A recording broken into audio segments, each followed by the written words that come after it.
beautiful Friday afternoon to you and welcome to News Hour on Souq News, where we'll bring you sectors and industry stories in line with business activities and development from across the globe. Into their stories. Nigeria's Apex Bank sets minimum capital requirement for international money transfer operators. NNPC strengthens market presence with the acquisition of Oando. Panasonic holds steady on battery unit profit forecast. TikTok users face music drought as Universal Music Group pulls artists over compensation dispute. Elon Musk appeals to advertisers' promise to prioritize child safety.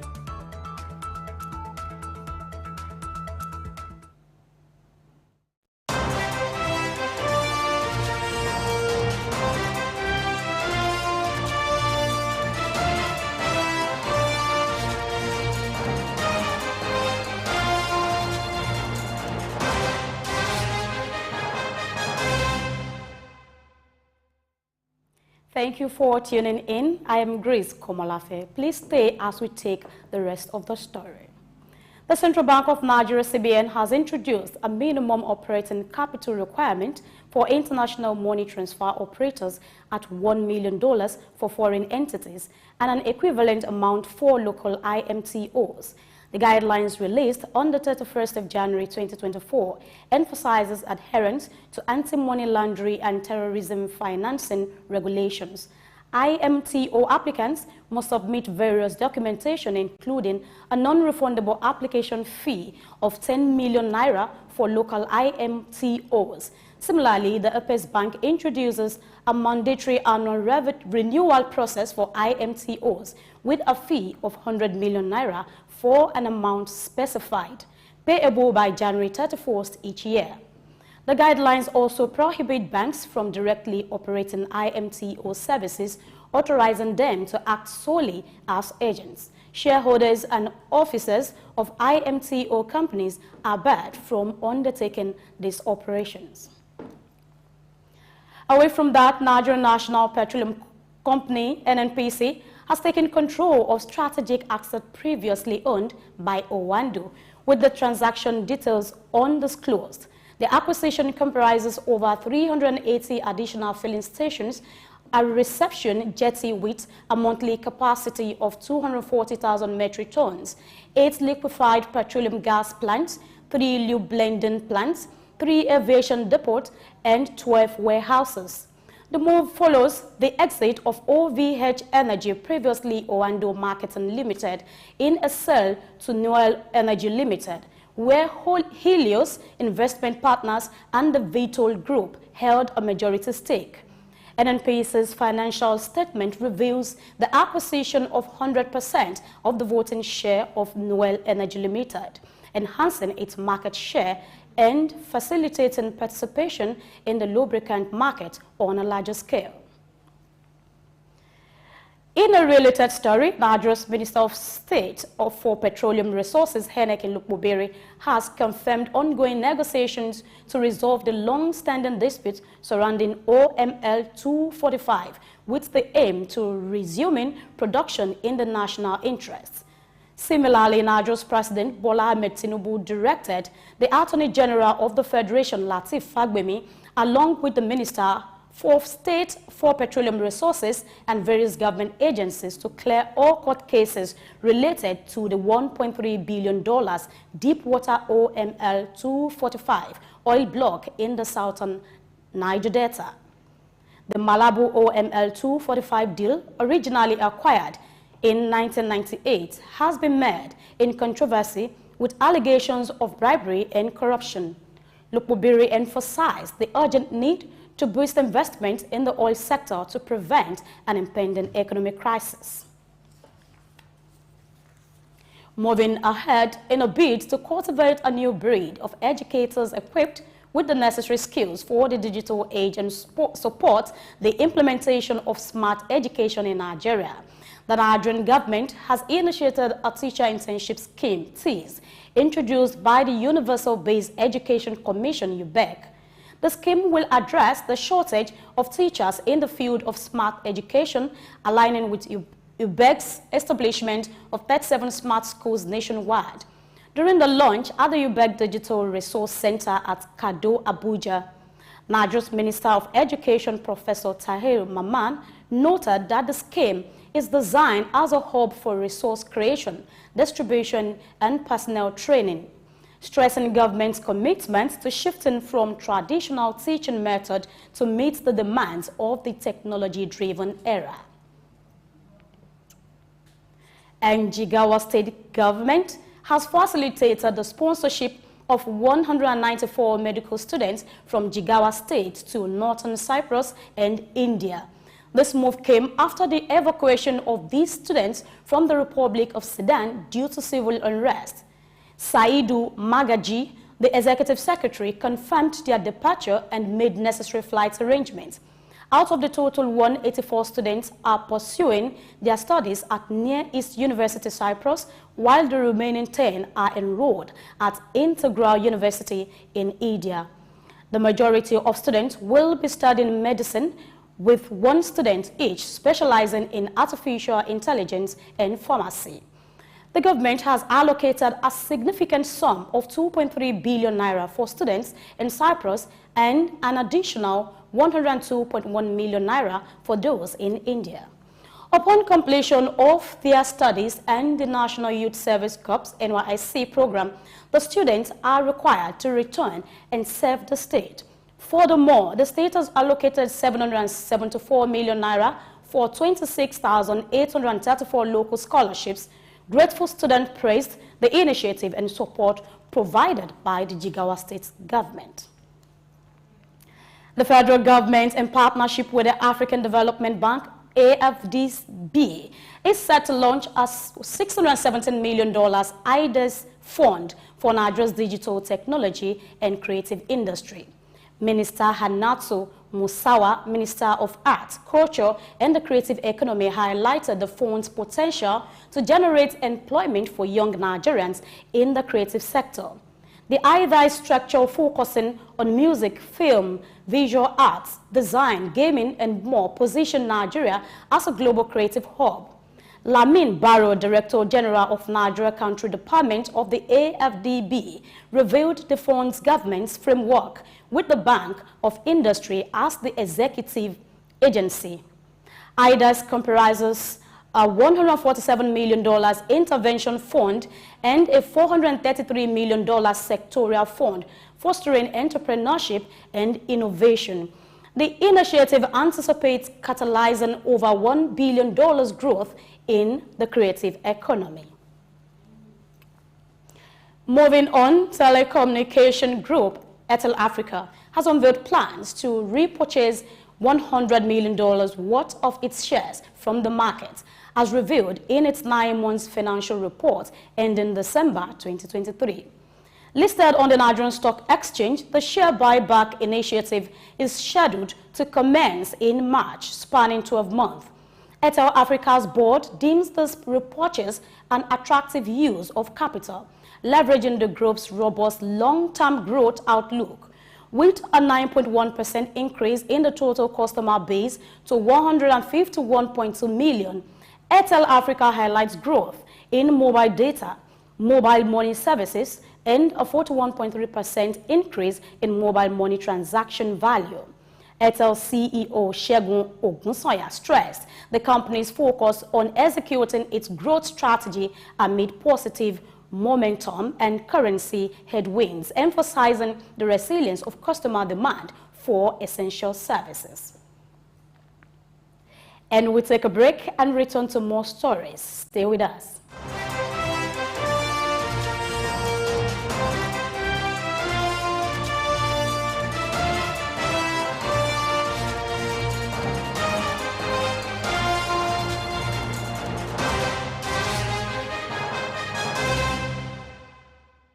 My name is Veronica Nkechi Eze. Charles Abana. My name is Professor Martins Emeje. Professor Sylvester Odion Akaine. Keep watching Souq News TV. The best news channel online. It's elevating, it's enlightening, it's educating. Muhammad Ali found his root in Africa. Rumble in the jungle. I swear the king is humble. Jesse Jackson, O.J. Simpson, this is black history. Andrew Young visit Africa in the late 60s. Legend, Bob Marley make the light different. Martin Luther King and Malcolm X are big names. They fought for black Americans in the old days. We need same revolution in our own ways. Michael Jackson, Janet Jackson, Mr. Jay-Z, Snoop Dogg, Dr. Dre and Eddie Murphy. American prosperity ain't complete with African poverty. It's legendary Idris Abdul Karim, and you are on to Souq News. You don't touch that dial.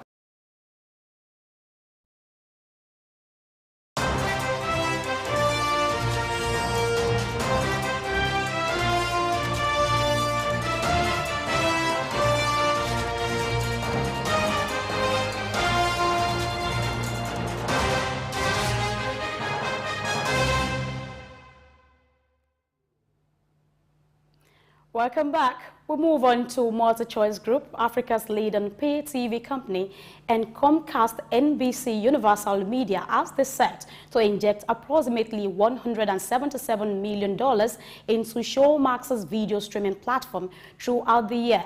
Stemming from a strategic partnership formed in 2023, MultiChoice relinquished a 30% stake in Showmax to NBC Universal, reinforcing the collaboration's commitment to revamp the platform.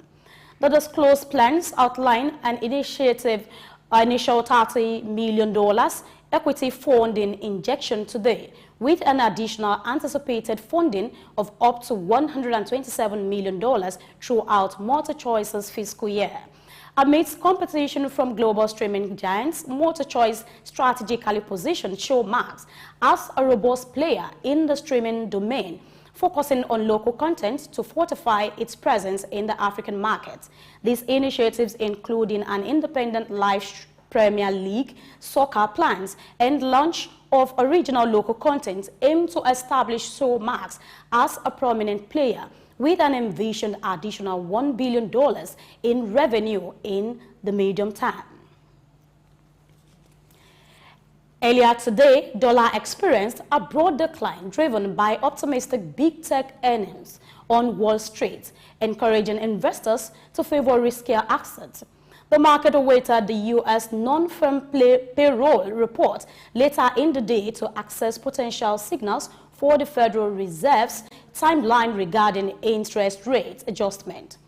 Following the recent policy meeting where rates remain steady, Chair Jerome Powell's stance against market expectations of March rate cuts influenced the landscape. The risk-on sentiment propelled the Australian dollar up by 0.33%, trading at $0.6594, despite a modest weekly gain due to a domestic inflation slowdown.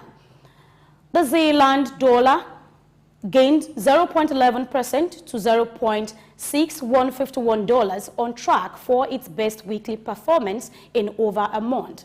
The dollar, measured against a currency basket, dipped 0.06% to 102.99%, marking its first weekly decline of the year. The outlook suggests sensitivity in the dollar to upcoming economic data and potential adjustment in the Fed's policy stance. And Egyptian government is in discussions with International Monetary Fund, IMF, regarding a potential assistance package exceeding $10 billion. Meanwhile, the Egyptian Central Bank's Monetary Policy Committee has increased the benchmark interest rate by 200 basis points to address the country's high inflation rate of 34%. This unexpected decision comes after the approval of a $3 billion extended fund facility, EFF, in December 2022. Managing Director Christina Georgieva emphasized the necessity of implementing crucial economic reforms, indicating that the parties are nearing the final stage of agreement. Significant progress has been made towards a staff-level agreement for the economic reform program between the IMF team and Egyptian authorities. However, details regarding conditions such as the flotation of the Egyptian pounds have not been disclosed. Egypt's recent currency devaluations and challenges in the foreign exchange markets highlight the complexity of the ongoing negotiations. And moving on, Japan tech conglomerate Panasonic Holdings has retained the operating profit forecast for its battery-making energy unit, reporting a rise in third-quarter operating profit for the segment attributed to stronger sales in North America. The unit responsible for manufacturing batteries for Tesla and other automakers maintains its operating profit projection at $785.36 million for the fiscal year ending March 31. Despite weaker sales at the Japan factory and increased fixed costs, the third quarter operating profit benefited from improved sales in North America and the more favorable balance between raw materials and selling prices, as indicated in presentation materials. Moving on, Tesla is recalling 2.2 million electric vehicles in the U.S. due to front size discrepancy in warning lights, highlighting crash risk as reported by the National Highway Traffic Safety Administration. This surpasses Tesla's recent record of 2.03 million recalls aimed at enhancing autopilot safety features. The affected vehicles spanning various models including Model S, Model X, Model 3, 2027 to 2023, Model Y, and Cybertruck 2024 necessitate a font size update for crucial warning indicators like brake and ABS. Tesla promptly initiated a free over-the-air software update starting January 23 to rectify the font issue, aligning with safety standards outlined by Federal Motor Vehicle Safety Standard number 135. This recall underscores Tesla's commitment to safety and regulatory compliance. Owners will receive notification by mail post, ensuring timely updates for safety road experience. And away from that, the recently passed consumption tax by Brazil's Congress has been described as a groundbreaking consumption tax overhaul. President Lula celebrated the achievement, highlighting its potential to simplify Brazil's excessively complicated tax system, which uniquely allows all three government levies to levy consumption taxes. The reform, according to the Congress, aims to replace 5 main consumption taxes with 2 VAT rates, administered by the federal government and a committee representing states and municipalities. This streamlined approach seeks to end cumulative taxes, automate input credits, and charge taxes based on the purchase location. While the reform promises significant improvement, challenges persist, including lobbying efforts for continued exemptions and special tax regimes. And in another story, New Zealand government has announced a 2% increase in the adult minimum wage, raising it to $23.15 per hour starting April 1. Currently set at $22.70 per hour, this adjustment aims to strike a balance between safeguarding the incomes of low-paid workers and maintaining a labor market conducive to employment. According to Workplace Relations and Safety Minister Brooke Van Velden, the economic landscape, marked by high net migration rates, constrained consumer spending, and subdued economic growth, influenced this cautious approach. While a cabinet paper suggested a 1.3% increase, the Ministry of Business, Innovation and Employment recommended 4%. The increase is expected to impact between 80,000 and 145,000 workers, with training and starting wages remaining at 30% of the adult minimum wage rate, reaching $18.52. Retailers expressed relief at the 2% increment. Let's take some time out as we return for the rest of the stories. Stay with us.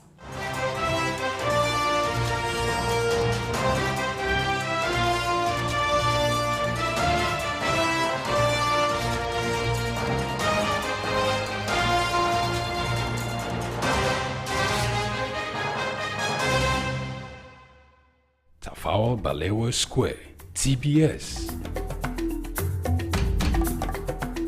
Tafawa Balewa Square was initially used as a horsing ground called Lagos Race Course. The edifice was constructed by General Yakubu Gowon in 1972 and named after Nigeria's first Prime Minister, Sir Tafawa Balewa. Tafawa Balewa Square is located at 45/57 Marse Bangboshe Street on Lagos Island, Lagos, and referred to as TBS. TBS is a 50,000-seater capacity venue and houses the Remembrance Arcade, the 26-story Independence House, which at a time was the country's tallest building. When Lagos served as the country's seat of government, the National Assembly Complex was within the TBS. Also in the square are the National Broadcasting Commission Office, the Nigerian Hydrological Services Agency Office, shopping centers, travel agencies, restaurants, car parking lots, and a bus terminal. Tafawa Balewa Square is adorned with beautiful statues of white horses and red eagles, symbols of strength and dignity. Our historic neighbors include the King's College and the Holy Cross Cathedral. Tafawa Balewa Square hosted some of the country's memorable events, such as the Independence Day in 1960, when Nigeria gained independence from Britain, the Armed Forces Remembrance Day, which is celebrated annually on January 15. The edifice is a national cultural asset. Tafawa Balewa Square, Souq Enlightenment.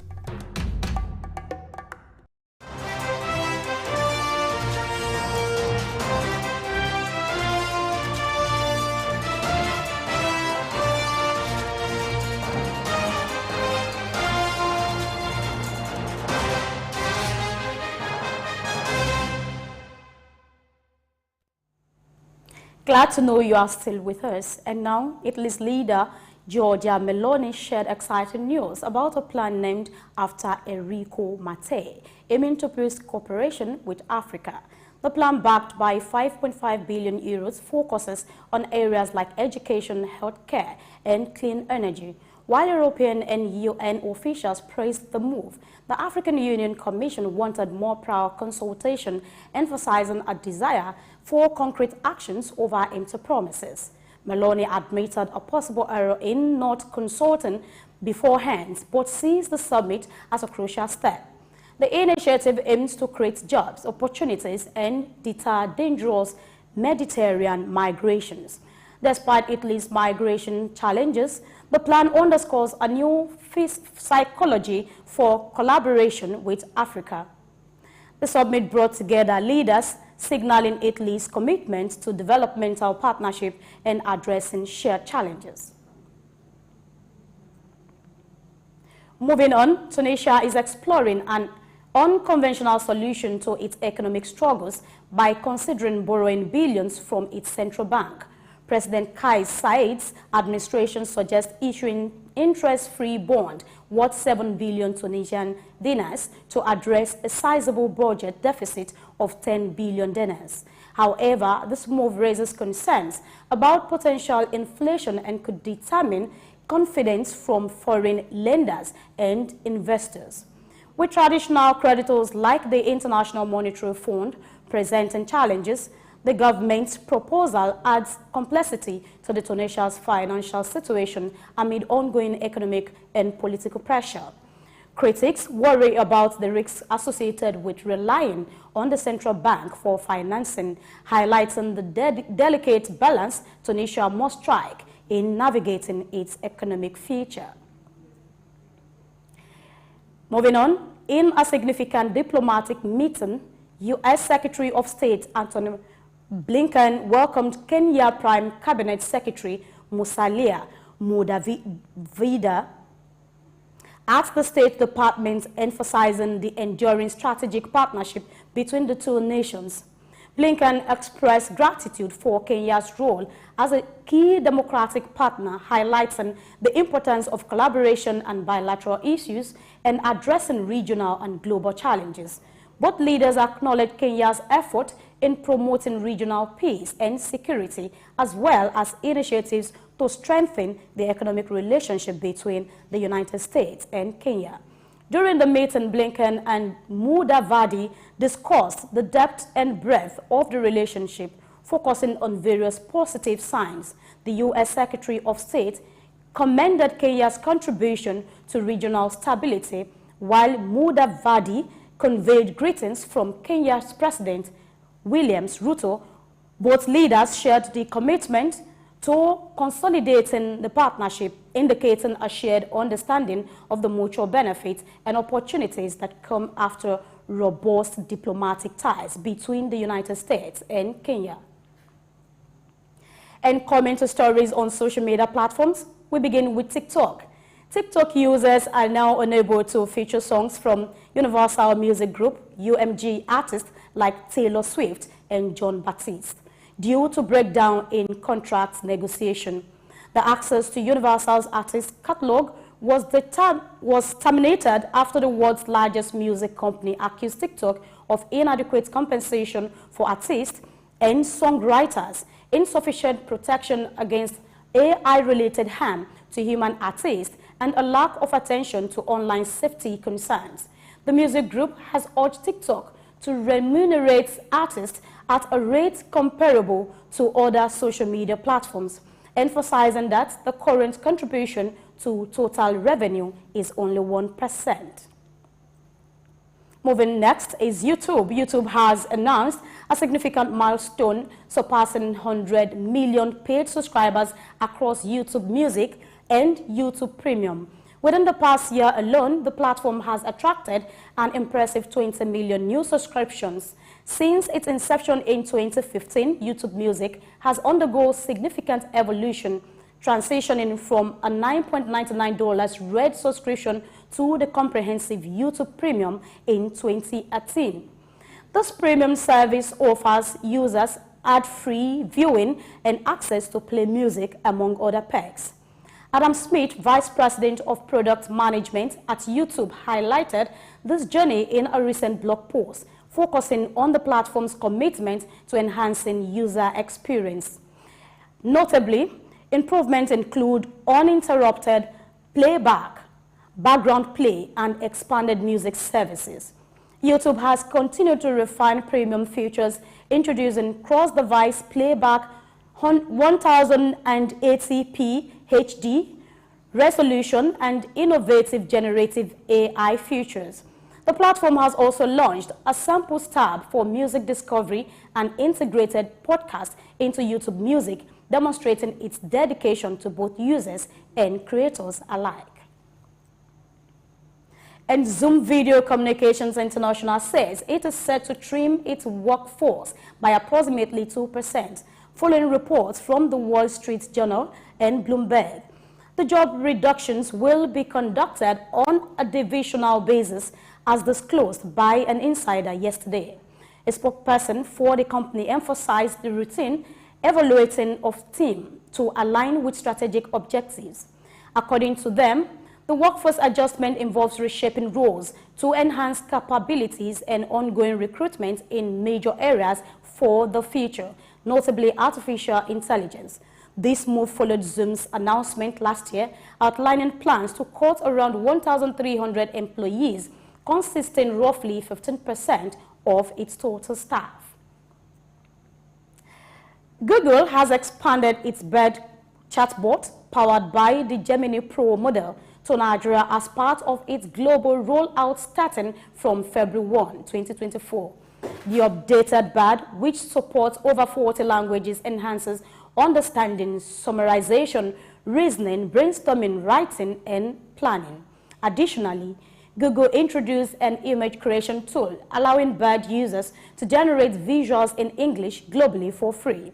To prevent misuse, the company embedded identifiable watermark and implemented safety measures against offensive content.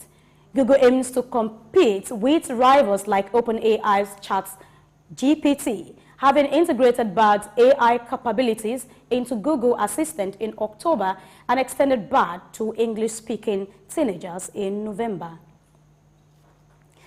Elon Musk Owner of X, formerly Twitter, is urging advertisers to return to the platform despite recent controversies. In the letter to current and former advertisers, CEO Linda Yacarino emphasized X's commitment to child safety online following Musk's dismissal of advertiser concern. According to him, the firm aims to differentiate itself from other social networks regarding regulatory compliance. Despite rebranding, X faces challenges in controlling harmful content, including issues related to the Israel-Hamas conflict and deepfake content involving Taylor Swift. And that's much we can take on News Hour today. Many thanks for watching. Keep it up on all our social media platforms for more updates. Until next, I am Grace Komolafe. Good afternoon.